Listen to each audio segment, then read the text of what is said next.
Welcome back to Just Chattin', and this is the series of videos we do on Thursday and Sunday evenings just for our own amusement. And this is a dirty cat, isn't it? Are you dirty? Yes, you are. All right. I love you. Yes, Audie went out and got dirt all over his ear, the non-clipped one. That's this one right here. He scared me because I actually thought he had gotten into a fight. Audie's, I don't know if I would say brave or stupid, because he'll go after anything. He doesn't care how big it is. And every once in a while, he will come back, in serious need of iodine. But it turns out it wasn't an injury. It's dirt. It's just filth embedded in his little ear. So after I brushed the rest of the fur out of his coat, I've been sitting there trying to figure out how to get it out of his ear. I'm going to have to wash it, but it's been so cold lately. I'm very reluctant to. He and I had a medieval week last week because the pipes froze, so there was no running water. And it's not that bad. I mean, we can function without running water. I always keep a lot of water on hand. Plus, I have neighbors, 100 feet away from me on all three sides. All four sides. And I can get water anywhere I need. But Audie's problem with no running water is he can't get a drink out of the bathroom sink. And he doesn't like that. So I took a bottle with one of those nipple caps and full of water, set it down on its side, opened the cap up just a little bit, positioned it over the bathroom sink, and it's like, oh, look, the water's running down. It did not fool him. And so he was very irritated until he got his water back. And now that he has his water back, he wants me to turn it on for him every 20 minutes or so, just to make sure it's still working. He's a handful. All right, I have some fun stuff today. At least I thought it was fun. Actually, I thought it was hilarious. So, it's an article from a German newspaper that I wanted to share with you. So, when we come back.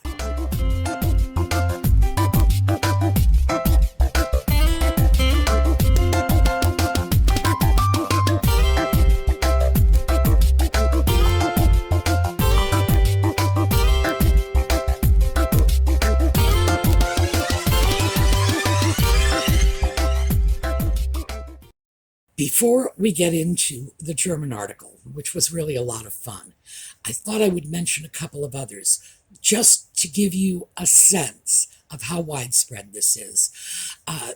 Sophie Ellsworth, who is an Australian journalist, wrote an article in which she claims that Nutmeg should have gotten an Oscar for narcissism as a result of the 6-part autohagiography Netflix just released.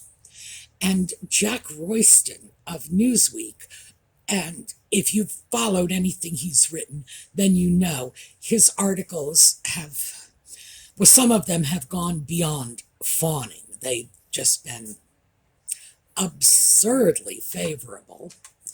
And he just wrote an article claiming that Meghan Markle is losing America's sympathy.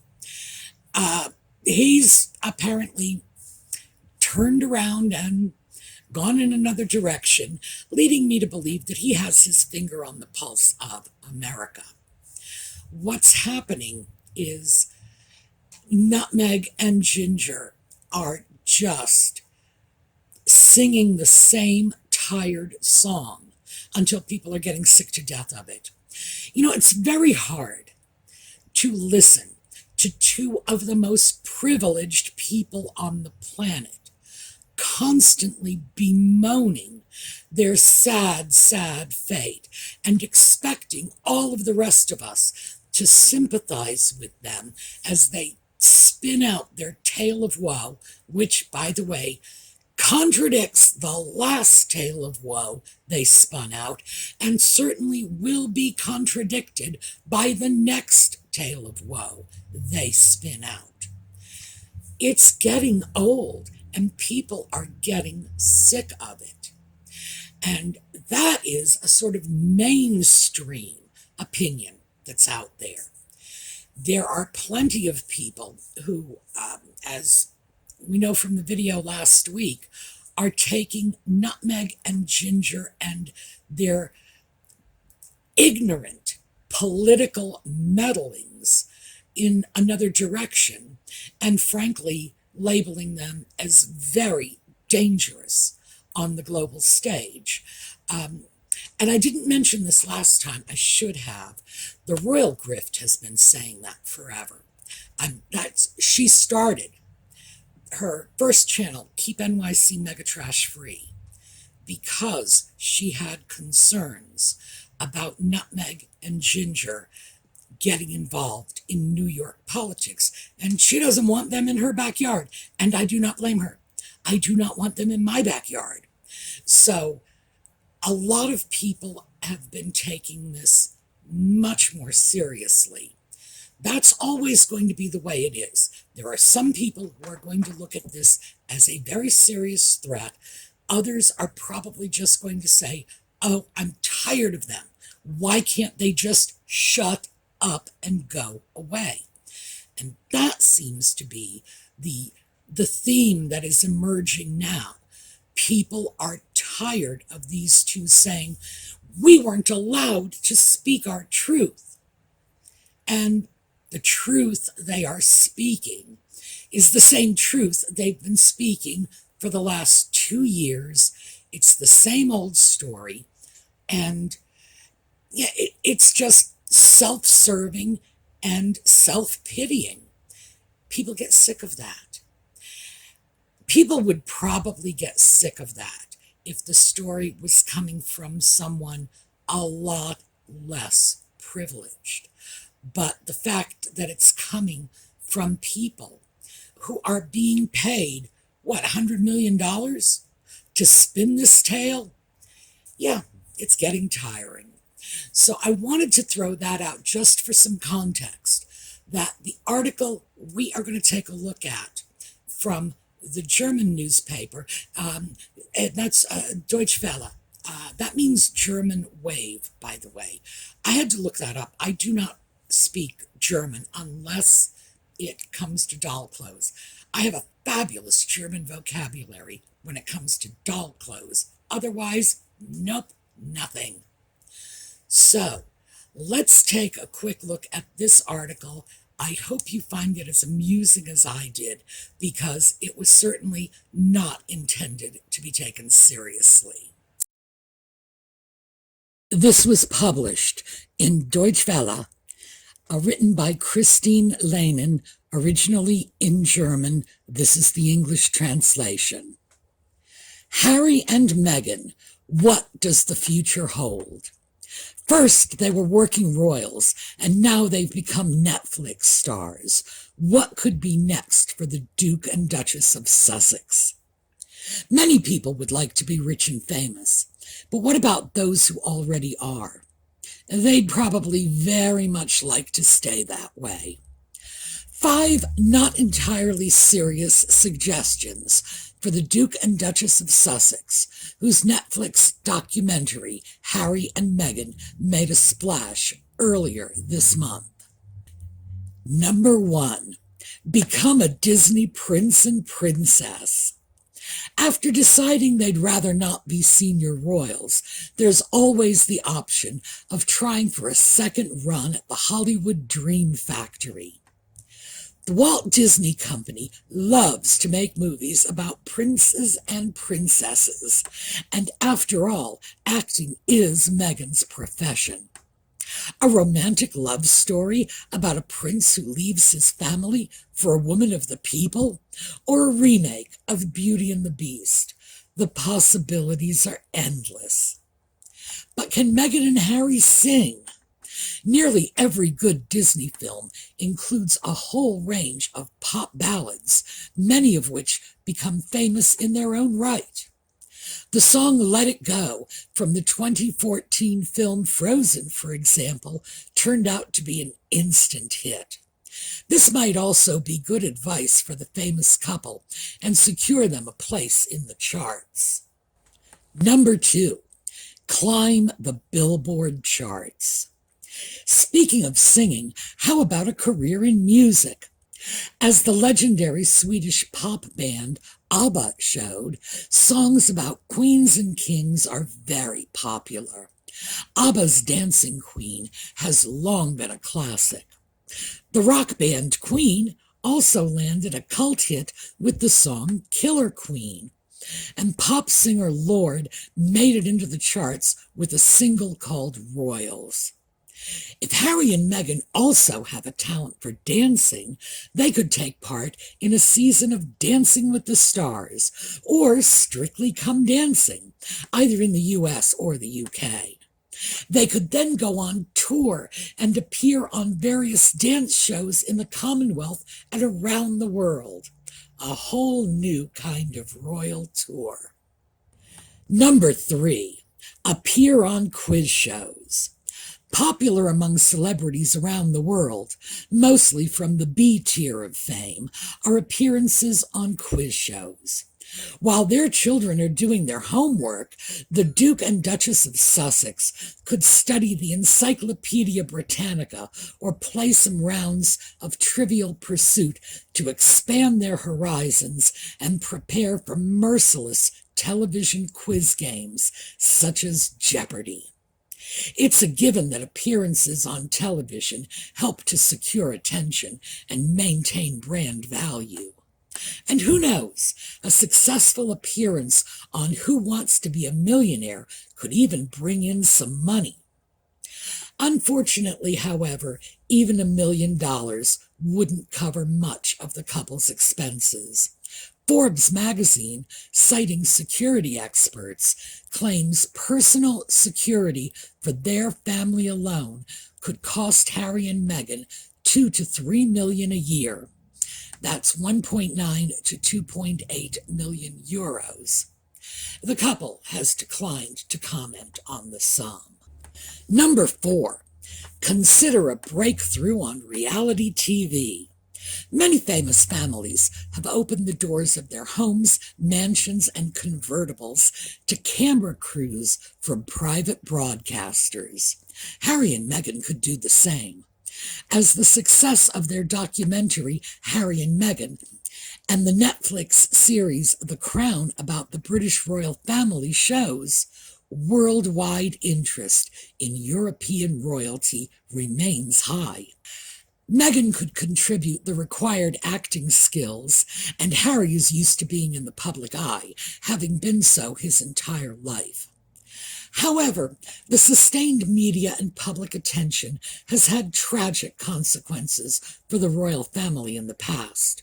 Princess Diana, Harry's mother, who is still known to many in Germany as Lady Di, died in a car accident in Paris in 1997, pursued by paparazzi. Harry repeatedly stated in the Netflix documentary that he wanted to protect his wife and children from his mother's fate. This is one of the reasons the couple stepped down from senior royal life in 2020. They have had to stand on their own 2 feet financially ever since. Number 5, steal from the rich, then give to the poor and the rich. Why settle for television at all? Harry and Meghan could go for a very special career in the financial sector. As masked bank robbers, they could maintain their anonymity and make a lot of money. Taking inspiration from the noble outlaw Robin Hood and his beloved maid Marian, they could donate half the proceeds to their Archewell Foundation, which supports a variety of charitable causes, from soup kitchens to research projects on altruism at Stanford University. Meghan also takes a stand in public against racism, and she and her husband have repeatedly leveled accusations of racism against the British media and the royal family. Wouldn't such a bank-robbing royal couple gone rogue make for the stars of a wonderfully glamorous film? A remake of Thelma and Louise, only this time with a royal pedigree. A Harry and Meghan of a very different and altogether more charming kind. Let go of the royal family and start a new life full of fast cars, bags of money, and the blissful anonymity offered by a pair of full-face balaclavas. So it looks like Fortune's wheel has taken a turn, and Nutmeg and Ginger are on the tumbling downside. Oh, by the way, Nutmeg, if you happen to be watching this, I doubt it, but hey, that is a Boethius reference. Boethius was a 6th century Roman philosopher. His work was very popular in the Middle Ages. That's in Europe.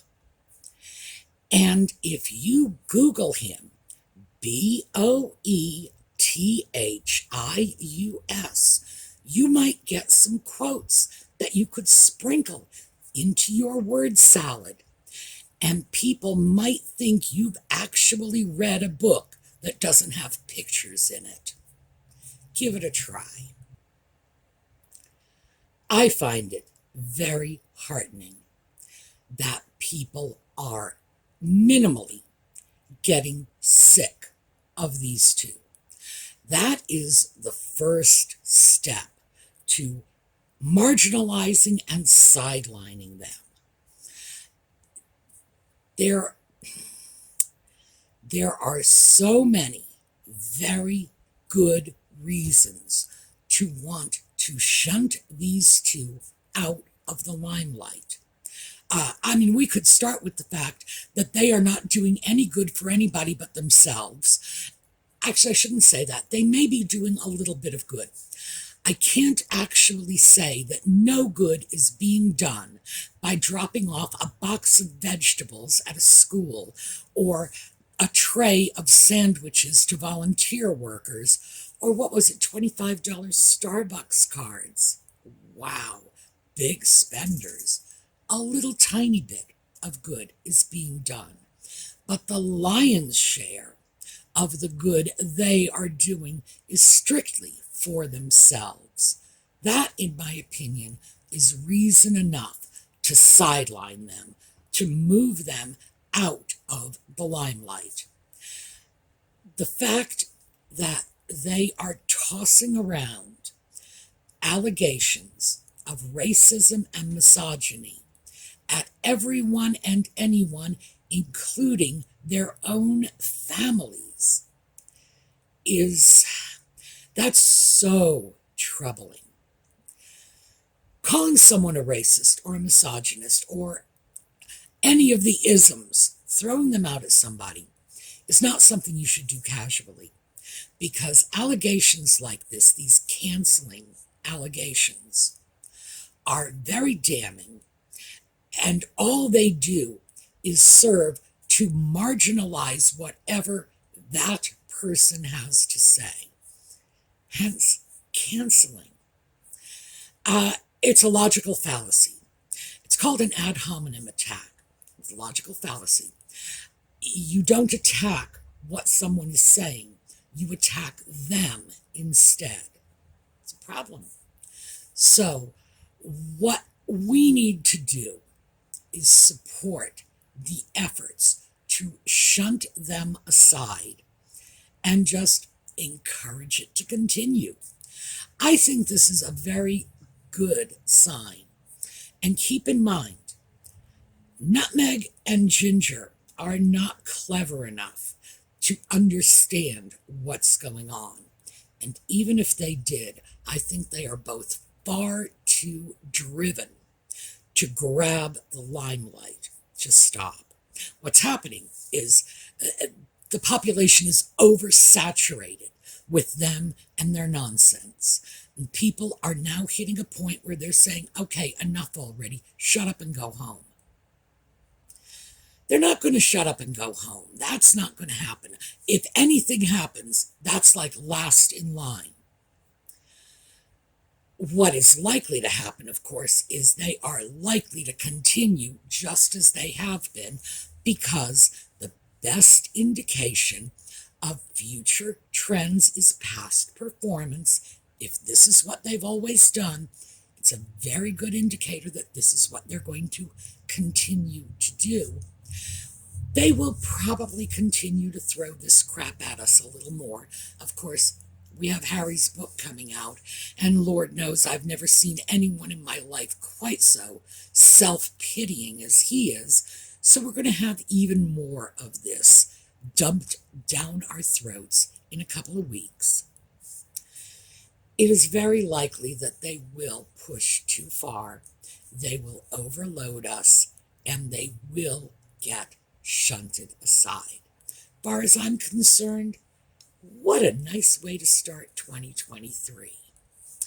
All right. Let me know in the comments, because I am always very interested in what you have to say. Let me know what you think of this. Oh, and in response to last week's comments, some of you thought I was very harsh on Jeremy Clarkson.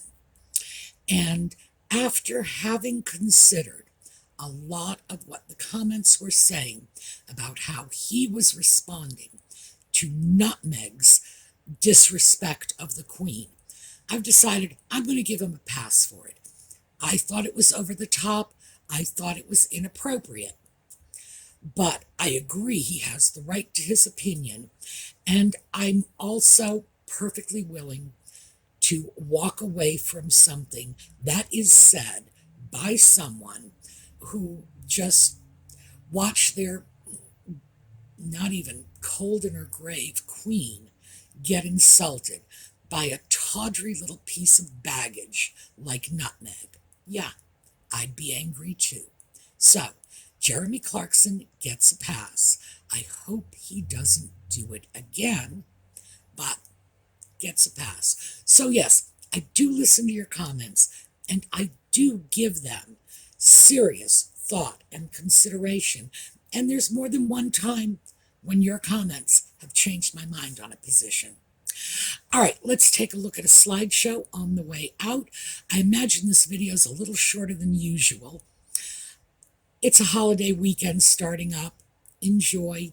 I will still be here on Sunday, regular as clockwork, because that's when our videos are scheduled. So I will see you New Year's Day. Meanwhile, have a terrific weekend and Happy New Year.